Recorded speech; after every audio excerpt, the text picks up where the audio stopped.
आप सभी का हमारे YouTube चैनल में एक्सेस को स्वागत है। आज के क्लास में हम theorem number 2 converse of BPT या कन्वर्स ऑफ थेल्स थ्योरम को समझेंगे।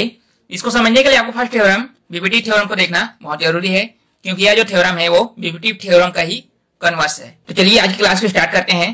अगर आज की क्लास आपको पसंद आए प्लीज एक लाइक जरूर करना, और चैनल को अभी तक सब्सक्राइब नहीं किया तो सब्सक्राइब कर ले और बेल आइकन को प्रेस कर देना। ओके, तो देखिए इसका स्टेटमेंट कुछ इस तरह से है।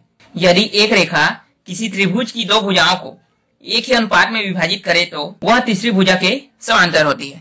इसको अगर हम डायग्राम से समझे तो देखिए यहाँ पर बोला गया है कि एक रेखा किन्हीं दो भुजाओं को समान अनुपात में विभाजित करती है, तो हमें सिद्ध करके बताना है कि ये जो लाइन है, ये जो रेखा खींचा है वो तीसरी भुजा के समांतर है।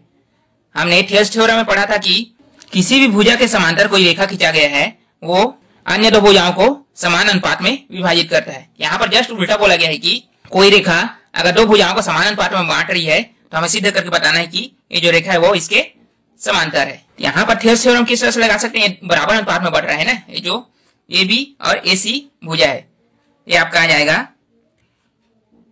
ए पी अपॉन पी बी बराबर A Q upon Q C. Right, हम बीपीटी थ्योरम से बता सकते हैं कि ये जो रेखा है, ये जो लाइन है वो इसके समांतर है, लेकिन हमें इसको प्रूव करके बताना है। ठीक है, तो अभी हम इसको मान लेते हैं कि ये इसके मतलब बी सी के समांतर नहीं है, जो पी क्यू रेखा खींचा गया है। एक और लाइन ड्रॉ कर लेते हैं और उसको मान लेंगे कि वो बी और सी के समांतर है। और हमें यह भी जानकारी होना चाहिए कि हम किसी भी बिंदु से सिर्फ एक ही पैरेलल लाइन ड्रॉ कर सकते, एक से ज्यादा पैरेलल लाइन ड्रॉ नहीं कर सकते। तो अभी हम पी क्यू को इसके समांतर नहीं मान रहे हैं, तो हमने एक और लाइन ड्रॉ किया, इसको मान लेते हैं यहाँ पर क्यू डैश। अब हम मान लेंगे कि जो पी क्यू डैश है वो बी सी के समांतर है। राइट, तो अब हम इसको प्रूव कर रहे हैं। अगर P Q dash B C के समांतर है तो बीपीटी थ्योरम से क्या होगा, अतः A P upon P B बराबर A Q dash upon Q dash C. क्योंकि किसी भी भुजा का समांतर जो भी रेखा खींचा है अन्य दो भुजाओं को दो बराबर भागों में बांटता है। राइट, यहां पर हमने इसको ले लिया और हमारे पास पहले से है ये वाला, पर ए पी बटा पी बी बराबर ए क्यू बटा क्यू सी। देखिए यहां पर क्या दिया गया है, ए पी बटा पी बी बराबर है ए क्यू डैश और क्यू डैश सी का। लेकिन यहां पर भी देखिए ए पी बटा पी बी दोनों सेम है ना, बराबर है ए क्यू बटा क्यू सी के। तो हम क्या करेंगे, अगर लेफ्ट हैंड साइड बराबर है तो उसका राइट हैंड साइड भी क्या होगा, बराबर होगा।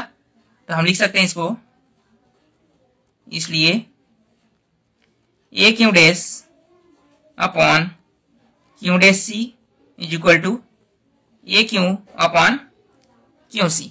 अब एक चीज और बता दूं मैं आपको, अगर किसी भी समीकरण में आप समान वैल्यू ऐड कर रहे हैं या सब्सट्रैक्ट कर रहे हैं तो उस समीकरण में कोई भी चेंजेस नहीं आएगा। अगर यहाँ पर हम दो जोड़ें, यहाँ पर भी दो जोड़ें तो क्या होगा, इस समीकरण में कोई भी चेंजेस नहीं आएगी। या घटा रहे तब भी कोई भी चेंजेस नहीं आएगी। राइट, हम यही करने वाले हैं। अभी हम यहाँ पर दोनों पक्षों में एक जोड़ रहे हैं, तो A Q dash upon Q dash C plus 1 is equal to A Q upon Q C plus 1।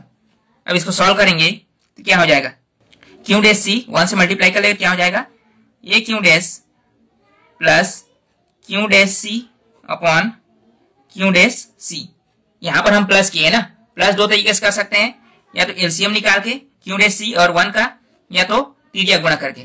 तो क्या करेगा, 1 ए क्यू डैश से मल्टीप्लाई करें कितना आएगा, ए क्यू डैश आएगा, और क्यू डैश सी 1 से मल्टीप्लाई किया कितना आ गया, plus Q dash C upon क्या होता है, फिर नीचे नीचे से मल्टीप्लाई होता है तो क्यू डैश सी यहाँ पर नीचे में आ गया। वही चीज यहाँ पर भी होगा, A Q plus Q C upon Q C. और हमारे पास डायग्राम में क्या था, देखिए यहाँ पर क्या दिया है, A Q dash plus Q dash C, A Q dash plus Q dash C. अगर इतने में हम पूरे इतने को जोड़े तो क्या आएगा, ए सी।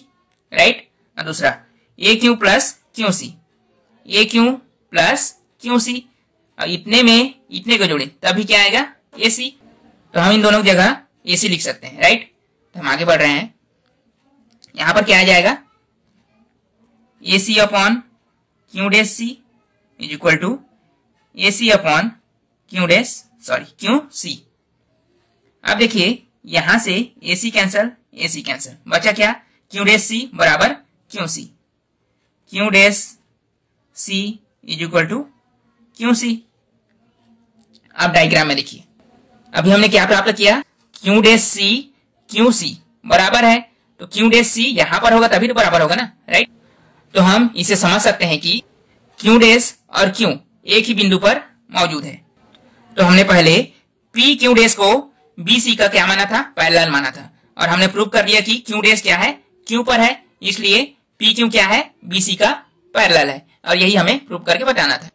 अब हमने यह प्रूव कर दिया कि क्यू और क्यू डैश एक ही बिंदु पर स्थित है, इसलिए पी क्यू पैरेलल है किसके, बी सी के, राइट। और यही प्रूव करके बताना था हमें। तो आज की क्लास को यहीं तक रखते हैं। इन्हीं दो प्रमेय की सहायता से हम प्रश्नावली 2 के जितने भी बाकी क्वेश्चन बचे हुए हैं उनको सॉल्व करेंगे। तो चलिए अगले क्लास में मिलते हैं।